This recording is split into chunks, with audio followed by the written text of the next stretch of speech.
حضرت انس بن مالک رضی اللہ تعالیٰ عنہ روایت فرماتے ہیں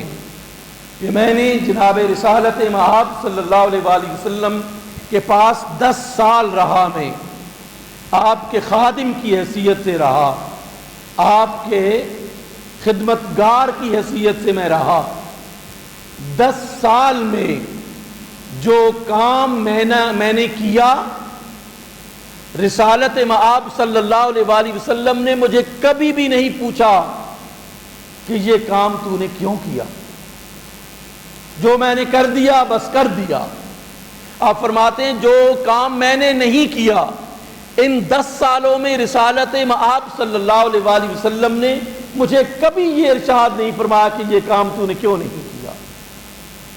10 سال کا عرصہ حضرت انس بن مالک رضی اللہ تعالیٰ عنہ، امام بخاری نے، مسلم نے، سنن ابی داؤد نے، امام ترمذی نے، امام احمد بن حنبل نے، تمام جلیل القدر محدثین نے اس حدیث کو روایت کیا ہے کہ حضرت انس بن مالک کہتے ہیں 10 سال کا عرصہ میرا رسالت مآب صلی اللہ علیہ وآلہ وسلم کی خدمت میں گزرا، سرکار نے مجھے کبھی بھی یہ نہیں کہا کہ یہ کام تو نے کیوں کیا اور یہ کام تو نے کیوں نہیں کیا، کبھی بھی کوئی باز پرس نہیں کی۔ اخلاق، عظمت اخلاق دیکھیں، ایک نوکر کو، ایک غلام کو کس طرح، ایک غلام کس طرح اپنے آقا کے اخلاق کو بیان کر رہا ہے۔ 10 سال کا عرصہ کوئی معمولی عرصہ نہیں ہوتا۔ ایک ہوتا ہے نا آپ کا بالکل مصنوعی اخلاق، وہ دن کے کسی حصے میں نظر آ جاتا ہے کہ آپ اخلاقی طور پر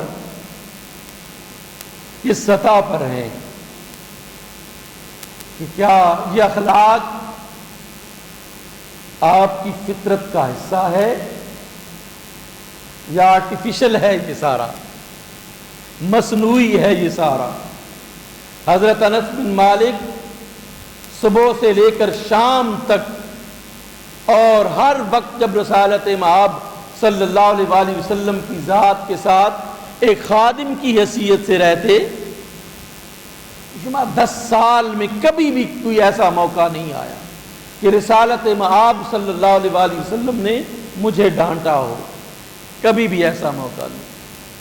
پھر آپ کے شمائل بیان کرتے ہیں، حضرت انس کہتے ہیں کہ دنیا کا کوئی ریشم اتنا نرم نہیں تھا جتنا رسالت مآب صلی اللہ علیہ وآلہ وسلم کے مبارک ہاتھ نرم تھے۔ دنیا کا کوئی ریشم اتنا ملائم نہیں تھا، اتنا نرم نہیں تھا جتنا کہ رسالت مآب صلی اللہ علیہ وآلہ وسلم کے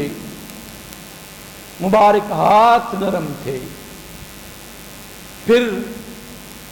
ایک انسان کی گھر سے باہر کی زندگی ہے، اس میں ممکن ہے، امکان موجود ہے کہ انسان صبر و تحمل کے ساتھ یا ایسے اخلاق کا مظاہرہ کرے اپنے آنے والے مہمانوں کے ساتھ، اپنے دوستوں کے ساتھ، اپنے ملنے والوں کے ساتھ، لیکن گھر میں اپنے بال بچوں کے ساتھ، اپنی بیوی کے ساتھ ممکن ہے ایسا سلوک نہ ہو۔ آفس میں آپ اچھا سلوک کرتے ہوں، بیٹھک میں بیٹھ کر آپ اچھا سلوک کرتے ہوں، اخلاق کو جو ہے وہ بروئے کار لاتے ہوں، لیکن یہ امکان موجود ہے کہ آپ کے گھر کے اندر آپ کے اخلاق وہ نہ ہوں جو دنیا کو نظر آ رہے ہوں۔ رسالت مآب صلی اللہ علیہ وآلہ وسلم کے باہر بھی وہی اخلاق تھے، گھر کے اندر بھی وہی اخلاق تھے۔ باہر بھی حقیقی اخلاق تھے اور اندر بھی حقیقی اخلاق تھے۔